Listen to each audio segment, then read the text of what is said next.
To civil service simplifier. നമുക്കറിയാം ഒരുപാട് പേര് പ്രണയിച്ച് വിവാഹം കഴിക്കുന്നവരുണ്ട്. എന്നാൽ അതേസമയം ഒരുപാട് വർഷങ്ങൾ പ്രണയിച്ച് പിരിയുന്ന ആൾക്കാരുണ്ട്. അങ്ങനെ പിരിഞ്ഞതിൽ കുറച്ച് പേര് എന്ത് ചെയ്യും, കേസ് ഫയൽ ചെയ്യാറുണ്ട്.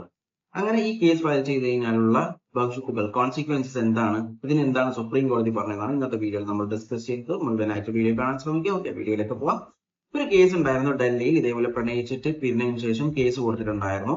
ട്രയൽ കോടതി ഇയാൾക്ക് ശിക്ഷ വിധിച്ചു. എന്നാൽ ഇയാൾ എന്ത് ചെയ്തു, ഡൽഹി ഹൈക്കോടതിയിലേക്ക് ഇതിന് പ്ലീ ഡൽഹി ഹൈക്കോടതി ഡിസ്മിസ് ചെയ്തു. ഡൽഹി ഹൈക്കോടതി പറഞ്ഞത് ഇതിന് എവിഡൻസ് ഉണ്ടെന്നാണ് പറഞ്ഞിട്ടുണ്ടായിരുന്നത്. എന്നാൽ ഇയാൾ എന്ത് ചെയ്തു, സുപ്രീം കോടതിയിലേക്ക് അപ്പീലിന് പോയി.